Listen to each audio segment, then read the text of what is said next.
Hi, this is Justin Colletti of Sonic Scoop. Thanks for joining me for this episode of the Sonic Scoop podcast. Today, we're going to be on a topic that I've got a lot of questions about, and that is EQing before or after compression. Should you EQ before compression? Should you EQ after compression? That answer coming up for you right now, because I'm going to shout out our sponsors a little later on today. I hope you've been liking this new format, so I'll tell you all about Focusrite, Eventide, and Sound Toys later on this podcast. But for right now, EQ before or after compression? Well, the answer, as it is with so many things in audio, is it depends. It depends on what the problem is and what the results you're going for are. It depends where you're starting from and where you want to go. But I can give you a couple concepts to help you answer this question for yourself in any particular scenario. And hopefully you'll have a much better sense for where you could go wrong with applying EQ along with a compressor. So the place that this question comes up most is whenever I talk about parallel compression. One of the things I recommend with parallel compression is to not just think about compressing in parallel, but processing in parallel. And sometimes what the benefit of parallel compression really is not just the compression, but all the other EQing you're doing. And I recommend some pretty dramatic EQ with parallel compression in some occasions. And people always ask, do you EQ before or after the compressor? And in a case like that, when I'm talking about parallel compression with really serious amounts of EQ, I mean tremendous bass boosts in particular, I am generally going to be recommending using EQ boosts after the compressor. And here's why. If you have set up your compression and now you're going to go start EQing and you've got a lot of compression going on, you've dialed it just right, and now you're going to put in a big bass boost, and that bass boost is happening before the compressor, guess what's going to happen? All of your compressor settings are going to change. When you start adding a lot more low end into the signal and that goes through the compressor, well, all of a sudden your compressor is going to clamp down a lot harder, and it might be clamping down on different things than it was before. And that can be a real problem. The same thing can happen if you're doing high frequency boosts. With bass boosts, it's the biggest problem because low frequencies generally take up a lot more energy for the same amount of audibility. So when you are doing major changes, I'm generally going to recommend EQing after your compressor. So you're not having to reset and rejigger your compressor every single time you make an EQ change. But that's not always the best way to EQ. There are times where it might be best to EQ before the compressor. And this is something that I do generally in mastering. And for those audio engineers who mix through EQ, and there are some of them, we'll talk about that in just a minute, a lot of them are often going to put their EQ first as well. And this is especially the case when you're EQing first and you're dialing an EQ'd sound, and then you're going to compress that a little bit. Then it can make sense to apply the compressor after. And oftentimes you're going to want to EQ before you hit a compressor because you don't want certain elements triggering the compressor that much more than others. Again, low end is the biggest issue here, particularly on a full mix. You could have huge kick and bass drums triggering a compressor. And what this will actually do is it'll duck everything down when the kick and bass are hitting. And you can end up having your kick and bass kind of dominate things and kind of suck stuff down. And it's just not fun. But this can also happen on individual tracks. You might have a vocal that has way too much chest and thickness, and now all that chestiness in the voice is triggering the compressor and making the vocal suck down in those spots where there's a lot of chesty thickness. But then if you're placing the EQ after the compressor to get rid of that chesty thickness, well, now you're removing that sound that was triggering the compressor. So you can get a vocal that sounds even more lost, if that makes any sense. You had this really thick, viscous vocal. The thick parts were making the compressor suck down, and then you get rid of those thick parts afterwards. It can actually kind of make the vocal disappear even more. So here is the case in which you are going to want to EQ before compression. Whenever you have a signal present that is overabundant and making the compressor react so much, so the only thing being compressed is one aspect of the signal, like a big kick drum or bass in a stereo mix, or perhaps one bass note that sticks out too much. If you're going to be both using compression and EQ to try to fix that problem, it could be wise to use the EQ first before the device goes into the compressor. So you are lessening that note that jumps out first and then compressing everything that's left over. Same thing with a chesty or nasal or lispy voice. If the high end of the voice or the honky mid-range or the chesty low end of a voice is the thing triggering the compressor and you plan to EQ it out, it's generally advisable to EQ that out beforehand. So, wow, is this the shortest podcast ever at under 10 minutes? Man, it was easy to answer that question. I got to throw a little bit more at you. You got to make it a little longer, right? There is a third way to EQ, and that is in the middle of your compressor, while you're compressing. What does that mean? Okay, well, it means two things. One, sidechain EQ. We talked about this a little bit in the episode about mix bus compression, and this is one of those tricks, one of those tactics that a lot of people don't use in the beginning, but most people have been doing this for a long time, realize, wow, it's really important.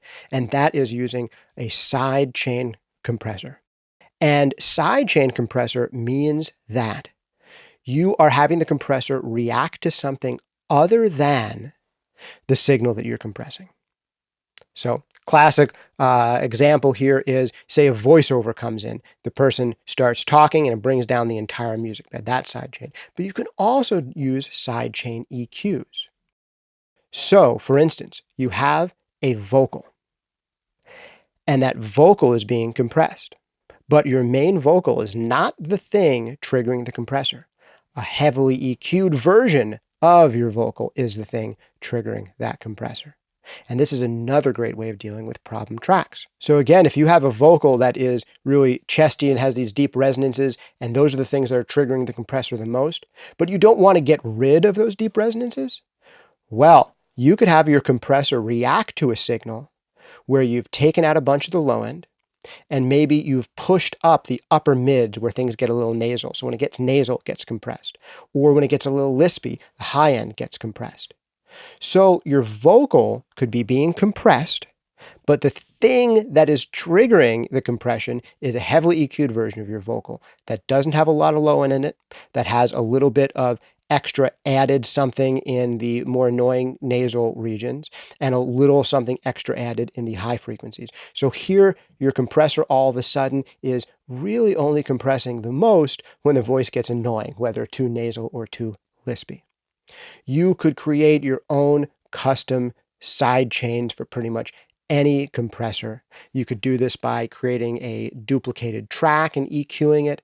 And some compressors, I remember one of the earliest ones that I saw that had it built in as a plugin was DigiDesign, now Avid Smack EQ for Pro Tools, where they had 3 different side chains you could toggle between the normal low frequency cutoff and high frequency boost. So some compressors will have that kind of thing built in. You can make it for yourself. Now you're probably, if you're thinking about this, realizing that you could do even more than that. Why you could use a compressor to just get rid of S's and T's. My goodness, a deesser, right? This is an EQ, again, in the middle of your compressor. Same idea with a multiband. A multiband just kind of like 3 or 4 deessers working together, but at different frequency ranges, if that makes any sense. So for those of you who don't know what a deesser is basically a really fast compressor limiter that is only compressing when it has an overabundance of high frequencies. And this is essentially accomplished by what we're talking about, by sending a parallel vocal with a lot of high frequency boost into the compressor. And then the compressor is only compressing when that vocal has an overabundance of high frequency. So a multiband compressor is a lot like that, but with 4 separate compressors, or however many compressors in the multiband working side by side. And where to use something like a multiband compressor? Well, I got to tell you, I use them mostly to solve problems in my work when I'm mastering. And you could hear all about my approach to multiband compression in my full-length course, Mastering Demystified. Definitely recommend checking that out if you're interested in the mastering end of things. But most people who are using multibands in mastering, I find, take a similar approach, and also in mixing, and that is problem solving. And it is almost a way to kind of cheat having stems, having control over elements you shouldn't have control over. So sometimes I'll be working on a track and there's just too much bass compared to kick drum, too much kick drum compared to bass, and I need to bring those two things back into balance. That's something I think a lot about in my mastering work, making sure I'm smoothing out resonances and inconsistencies in the low end and just getting a better balance than the mixer is able to in their less than ideal room. So sometimes when I'm using a multiband compressor, I'm only turning on two bands, maybe a low frequency band and then an everything else band. So I can compress those two things separately. The low frequency being compressed, just not as much as everything else, and having a little bit more control than a simple sidechain will give me. I can even give a different attack and release profile to the low end and everything else. Maybe that low end needs a slower attack and more punch brought out, but everything else needs a little bit more of a kind of a smooth, fast attack compressor. So a two-band multiband compressor will let me do that. It might turn into a three-band multiband compressor if I want to compress the sub bass and everything else in one way, but that mid bass I want to compress differently. It could turn into a four-band multiband compressor if I'm looking to solve a problem in the lows, but also looking to solve a problem in the high frequency where there's too much of a kind of tinny thing going on. There's too much attack on the hi-hats or the triangle, the tambourine, or whatever it is, or maybe on a voice. So I'm essentially using a deesser, then a separate control for the low end, and then a separate compressor for everything else. So the way I'm thinking about the multiband compressor is I have a everything except the problem compressor, and then one or more compressors to fix other problems, whether that's an overabundance of low end that needs to be made more consistent, whether it's an overabundance of high end or high end that just needs to be less sharp and jagged, or maybe it's a specific frequency in the mid-range. So that multi-band compression is a way to not EQ before or after your compressor, but inside of your compressor. And sidechain compression, also a way to EQ inside of your compressor. Well, I hope that helps. Quick little recap for this episode. Hey, should you EQ before or after compression? Well, if you're going to do a ton of EQ, big boosts and the like, then you should probably put that EQ after your compressor. If you're going to be doing more subtle EQ, or if you want to make sure that problem areas of your track aren't the ones that are triggering the compressor, then you probably want to EQ before you hit your compressor. Now, if you're running into real problems and you need dedicated control over what the compressor is doing and what it's responding to, well, then EQing the middle of your compressor might be the way to go. And that would be something like a sidechain compressor or a multiband compressor. Now, I told you one other thing. I told you I was going to shout out our sponsors, and I am. They are, this week, Focusrite. You're hearing me speak into a lovely Focusrite Claret interface. I'm totally happy with it. Works great. Sounds good. Built like a brick, great bang for the buck, and I'm using it every day on the podcast. Also sponsoring Sound Toys, one of my favorite makers of plug-in effects. Check them out. If you don't own the Sound Toys bundle, you should. And Eventide also making some of my favorite audio effects. Eventide, check them out, eventideaudio.com. With both Sound Toys and Eventide, you can try out any of the software they make for free. Just check them out, soundtoys.com or eventideaudio.com. This has been Justin Colletti of Sonic Scoop. Have you been enjoying this shorter format? This was a fairly quick episode. I hope you liked these tips. Hope it was useful for you. Let me know what you think. You can email me. I read every single one at podcast@sonicscoop.com. If you're on YouTube, comment down below. Let me know if you want to see more short tip episodes like this one. And if you're on YouTube, remember to like, comment, subscribe, hit the notifications. If you're into the audio-only podcast, then check us out on iTunes or wherever else you get your podcasts, and consider giving us an honest review for the podcast. We absolutely love it. Every single 5-star review that comes in helps us spread the word to even more people. So if you've been enjoying it, get out there, review, like, comment, subscribe. Thanks for hanging out with me. Shoot me an email if you want to, at podcast@sonicscoop.com if you have your own questions. And here's another thing. If you want to ask a question on the air, like record a question and send it to me as a MP3 file that I can actually play in the podcast, if you do that, I may very well play your question on this podcast. So you can shoot those to me as well at podcast@sonicscoop.com. I'm also thinking, let me know if you think there's appetite for this, of doing kind of a mix rescue series where I wouldn't necessarily, master a track top to bottom, but I would bring up a track, listen to it with you guys, and give you my comments on what's working, what should change, what's being done well, what I might do, and maybe even hear a few tweaks of what I would do if I was actually mastering this track top to bottom. Let me know what you think about that format. Let me know in the comments below or with an email at podcast@sonicscoop.com. Thanks again for hanging out with me. This has been Justin Colletti of Sonic Scoop. Catch you next time.